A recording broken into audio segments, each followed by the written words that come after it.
दूरे सृष्टि आदि वार्ता, ये सेवा विभाग दे दिया है।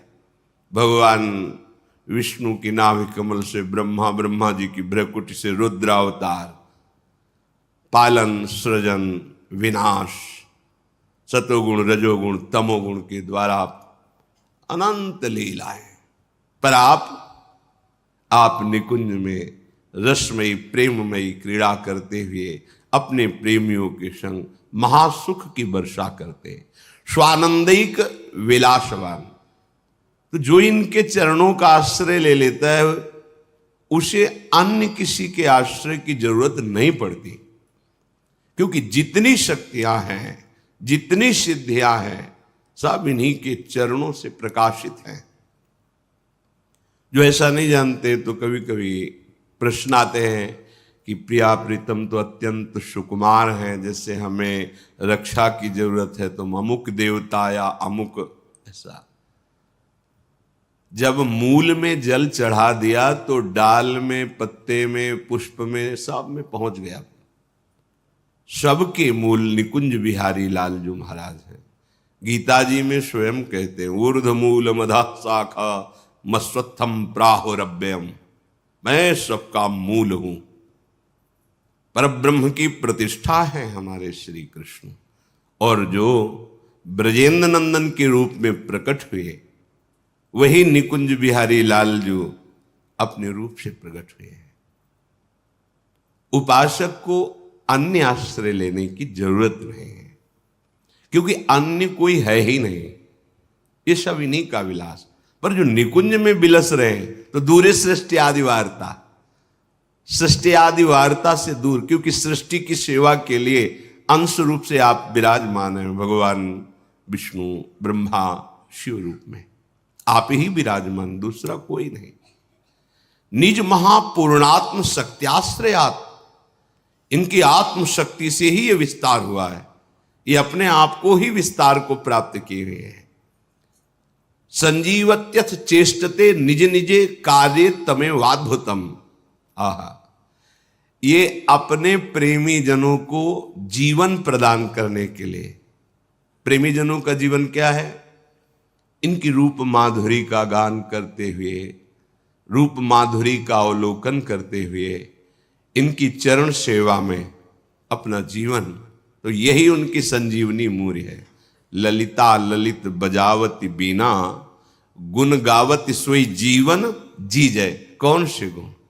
प्रिया प्रीतम का मुस्कुराना, प्रिया प्रीतम की क्रीड़ा, प्रिया प्रीतम की नाना प्रकार की रसकेली, उसका गान करते हैं। यही जीवन है रसिकों का। संजीवत्यथ चेष्टते, इनकी चेष्टा जीवन है प्रेमी जनों का। वो कोई प्रेमी ही जानता है। अपना प्रीतम, अपना प्यारा मुस्कुरा भर दे तो विश्व के सारे सुख लुटते घूमते हैं। फिर ये विश्वात्मा है, ये जो जो चेष्टा करते हैं, सखियां उनका गान करती हैं, उनका पान करती हैं। यही संजीवनी मूर्य है सखियों की। उपासकों की संजीवनी मूर्य है प्रिया प्रीतम का रूप, प्रिया प्रीतम का जस, प्रिया प्रीतम की महिमा। निज निजे कार्य तमेवाद्भुतम, वो सब अपनी अपनी सेवा में प्रिया प्रीतम को सुख प्रदान करने में बड़ा अद्भुत सुख अनुभव करते हैं। कैसे उस सुख का उदाहरण दे? अनुपम है, उपमा रहित है, पर लौकिक भाषा में।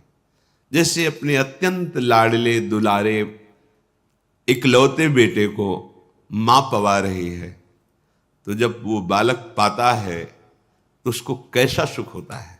पा हो रहा है, हृदय उसका शीतल हो रहा है, तृप्ति मां को हो रही है। सखियों का हृदय प्रियालाल के प्रति कितना दुलार से भरा हुआ है। लाल ललना मिली हियो शिरावत मोर, पावे कोई और, तृप्ति करे कोई और, ये महासुख है। स्वातंत्रम, सारी शक्तियां इनके अधीन है, ये किसी के अधीन नहीं है। परम स्वतंत्र न सिर पर कोई। परमम परेश, ये ईश्वरों के भी ईश्वर हैं। निकुंज बिहारी लाडली लाल। परमेश महा मानंदिक वृत्तिम श्रेय, परम स्वतंत्र परम महा आनंद वृत्ति युक्त होकर विलसते रहते हैं। ये अनुभव, ये आश्रय उसी को प्राप्त होता है जो रस का अनन्य हो जाता है, रसिक अनन्यों के संग से। हरिराम व्यास जी कहते हैं, तेई रसिक अनन्य जानवे। कौन है रसिक अनन्य? बोले जिनको विषय विकार न हरिसो रति, तेई साधु मानिवे। तेई रसिक अनन्य जानिबे। तिनकी संगति पतित सु उद्धरे, जो बारक बर घर आनिवे।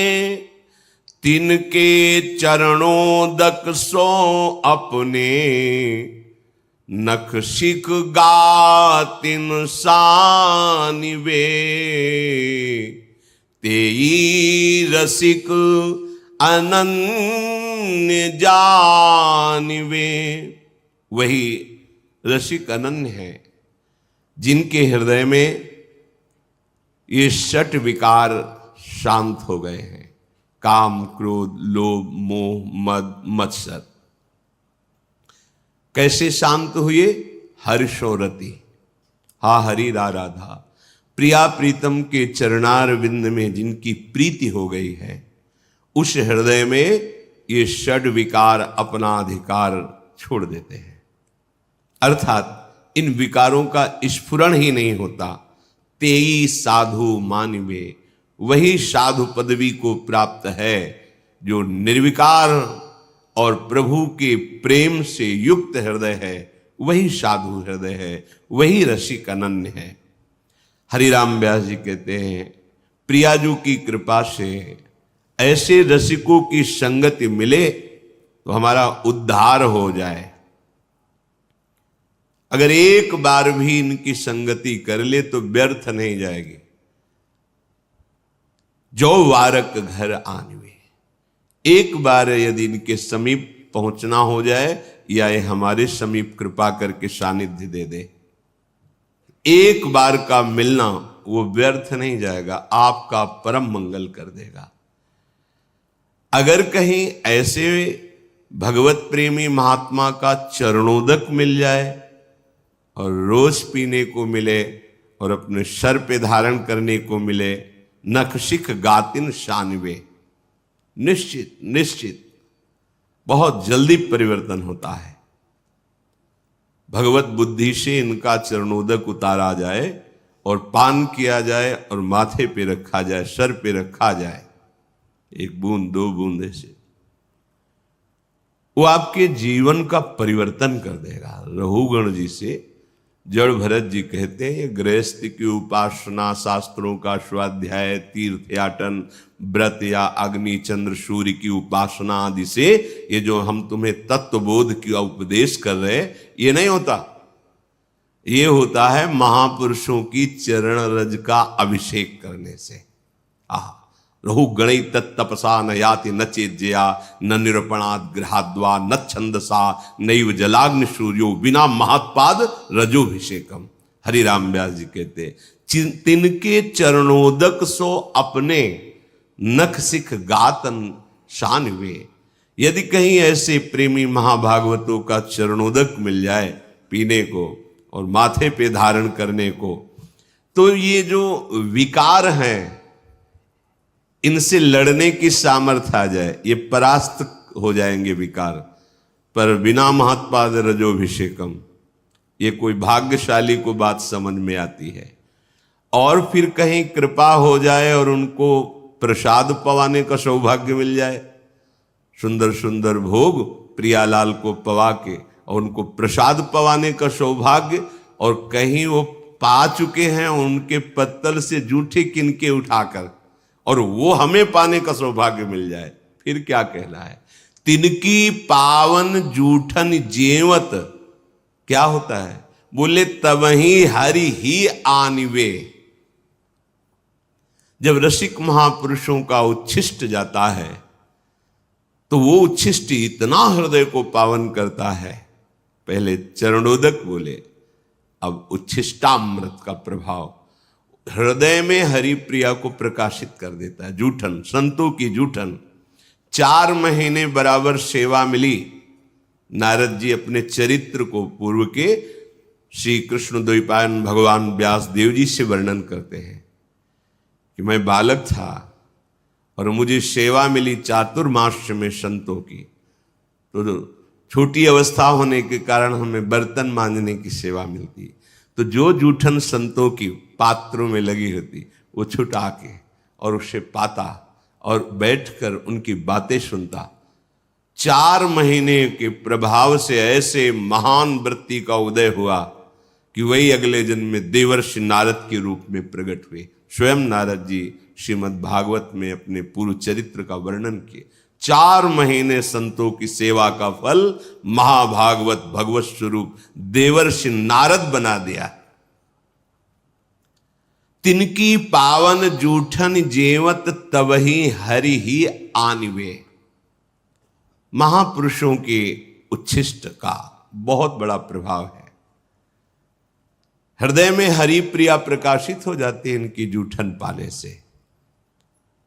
तिनके वचन श्रवण सुनि तिहि छिन मन संदेह भानिवे। बोले ऐसे भगवत प्रेमी महात्माओं के वचन सुनते ही मन के जितने संदेह हैं वो सब नष्ट हो जाते हैं। सारे प्रश्न शांत हो जाते हैं। आप सुनते रहो, केवल कोई प्रश्न बकाया नहीं रह जाएगा। हर प्रश्न का उत्तर आपको मिल जाएगा सत्संग में। आप केवल ध्यान से सुनिए। तिनकी जीवन धन वृंदावन जीवत मरत बखानवे। व्यास राधिका रवन भवन बिनु तेई क्यों पहचानवे। बोले ऐसे रसिकों का जीवन जो प्रिया प्रीतम के अनुराग में है, और ऐसे रसिकों के जीवन की अंतिम श्वास ये वृंदावन ही है। अर्थात वो अनन्य होते हैं धाम के। ये आ ही जाएगा।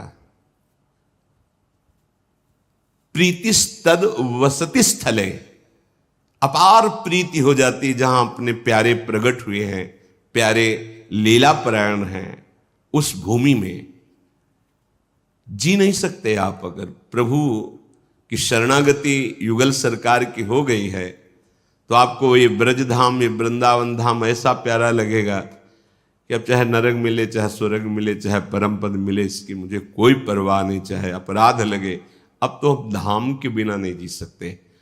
अब हम ब्रजधाम के बिना, दुर्भाग्य है जो धाम के प्रति प्रीति ना हो, क्योंकि यही धाम आपको ऐसे रसिकों का संयोग कराएगा, ऐसे रसिकों का चरणामृत मिलेगा, ऐसे रसिकों का उच्छिष्टामृत मिलेगा, ऐसे रसिकों का वचनामृत मिलेगा। व्यास राधिका रवन भवन बिनु तेई क्यों पहचानवे। यदि वृंदावन में तुम्हारा भाव नहीं आया तो ऐसे रसिकों से तुम्हारी पहचान हो ही नहीं सकती, और बिना रसिकों के पहचान के प्रिया प्रीतम का प्रेम प्रकट नहीं होता।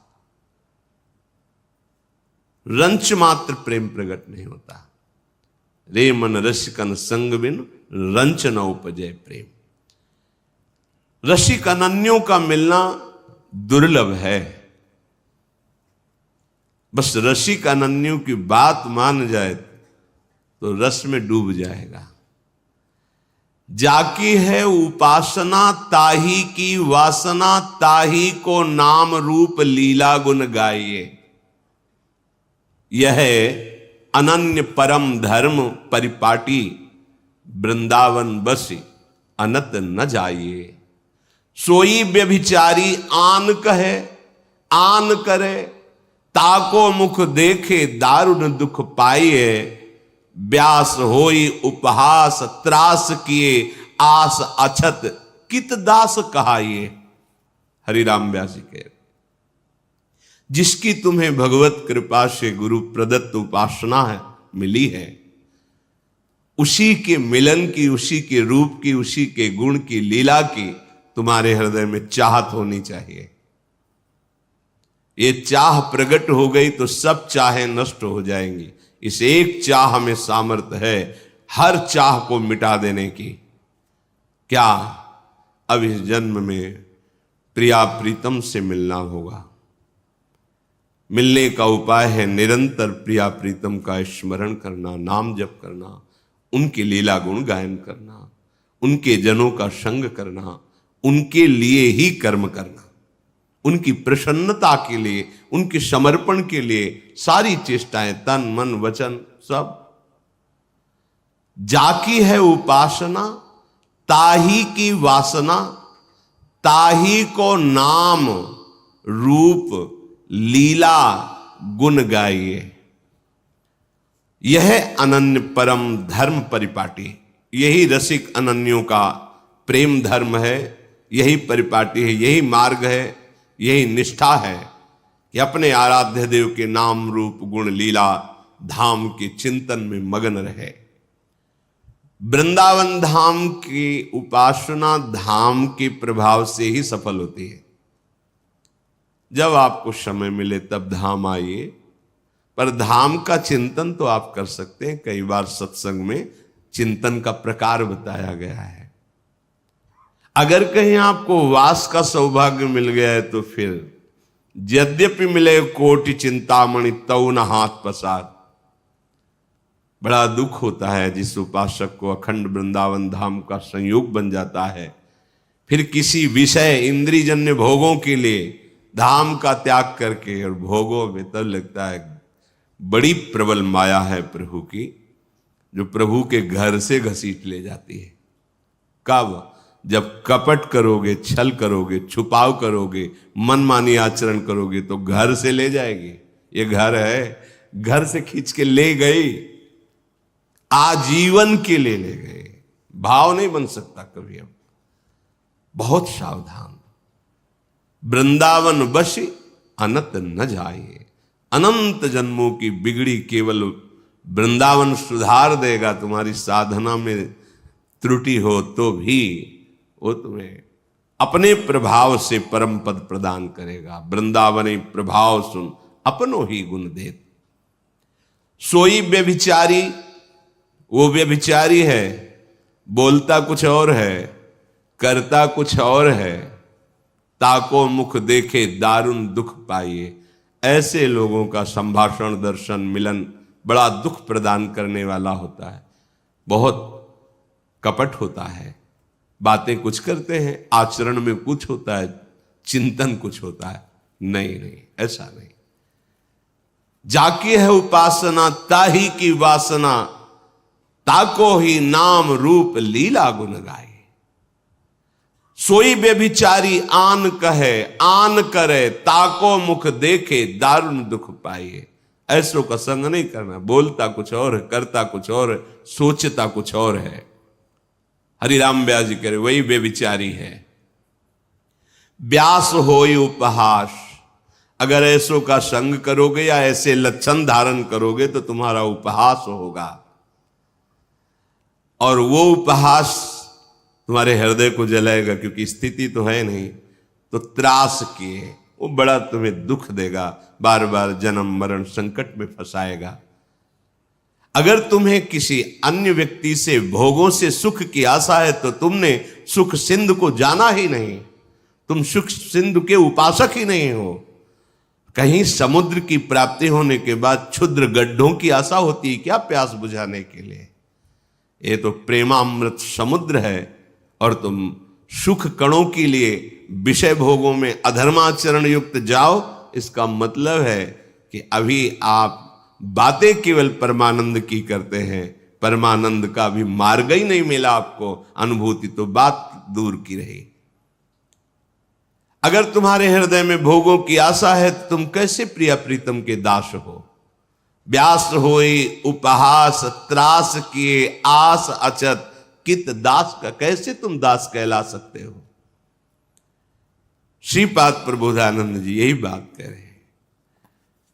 कह रहे कि आनंदानाम परम चरमो यो अवधीर वैष्णवानाम सर्वोर्ध्वानाम सकल हरिशक्त युन्नत नीचान योवा संपूर्णानाम परम भगवद सद्गुणानाम च योवा श्री वृंदावन भुवि वरीवर्ति सर्वोर धामनी।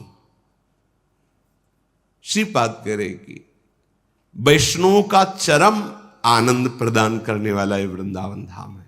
वैष्णव का चरम आनंद क्या है, परम सीमा का आनंद क्या है? हर समय भजन होते रहना। तो यहां फिरे स्वार्थ आपने भजन गए फिरे बाह। पहली बात, जैसे नाम निरंतर चलना, रूप के ध्यान में मगन रहना, लीला गुणों का चिंतन करना, ठीक वैसे ही धाम वास है। धाम अगर आप वास कर रहे हैं, नाम चिंतन में त्रुटि बराबर नहीं हो रहा, रूप का ध्यान भी नहीं हो रहा, लीला गुण में भी रुचि नहीं, तो एकमात्र धाम संपूर्ण भजन हो गया आपका, और यह आपको भगवत प्राप्ति करा देगा। आनंदानाम परम चरमो योवधीर वैष्णवानाम, जो आनंद की चरम सीमा है प्रेम, प्रेम में भजन, वो आपको वृंदावन धाम प्रदान कर देगा। विश्वास कीजिए। वैष्णवानाम पर शर्त है वो प्रभु का हो चुका हो, अर्थात मन वचन कर्म से ये ठान लिया हो कि मुझे भगवत प्राप्ति करनी है। उसका उपाय है सदगुरु की शरण, सदगुरु प्रदत्त मंत्र नाम उपासना, उसे वैष्णव कहते हैं। जो वैष्णव है उसको आनंद की परम चरम अनुभूति वृंदावन धाम कराता है। ये विश्वास का विषय है, पक्का ऐसा ही है। अपना साधन भजन क्या है, पर धाम की जब कृपा का अनुभव होता है तब लगता है, जो वाणी जी में धाम कृपालु है ऐसा लिखा है, वो अनुभव कराता है वृंदावन। सर्वोर्ध्वानाम सकल हरिशक्त नतीनांच योवा संपूर्णानाम परम भगवद सद्गुणानाम च योवा। ये श्री धाम वृंदावन समस्त धामों का ऊर्ध्व है, मूल है, सबसे महान, इसी के अंश से सब धाम धामी प्रकट होते हैं। और समस्त शक्तियों को प्रकट करने वाला ये चरम स्थान वृंदावन धाम है, क्योंकि धामी प्रिया प्रीतम से ही सब प्रकट हुए हैं। मूल वृंदावन धाम, मूल बिहारी बिहारिंजू। जो महाभागवत वृंदावन धाम का आश्रय, वृंदावन धाम का वास स्वीकार करता है, अन्य संबंध छोड़कर दूरादपास्य सुजनान सुखमर्थ कोटिम सर्वेशु साधन वरेश चिरम निराशा, शर्त है। यह जोरी अविचल वृंदावन नाही नान सुकाज। अब ये वृंदावन आपके अंदर वो संपूर्ण उत्तम गुण प्रकाशित कर देगा जिससे प्रिया प्रीतम रीझ जाते हैं, अन्य साधनों से नहीं। वृंदावन धाम का आश्रय, वृंदावन धाम का वास भगवत प्रेमी महात्माओं का सानिध्य दिलाएगा।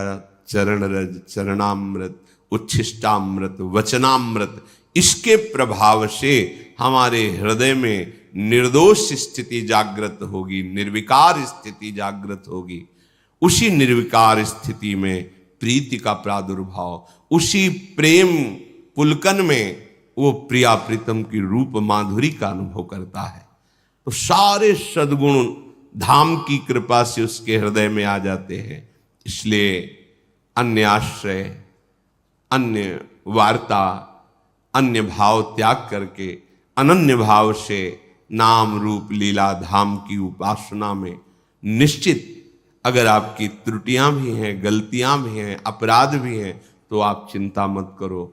धाम अपने प्रभाव से आपको निर्मल कर देगा। सारे महाभागवतों के सद्गुण दैवी संप्रदा आप में प्रकाशित कर देगा। विश्वास करो, ये धाम कोई जड़ नहीं है, ये चैतन्य घन है।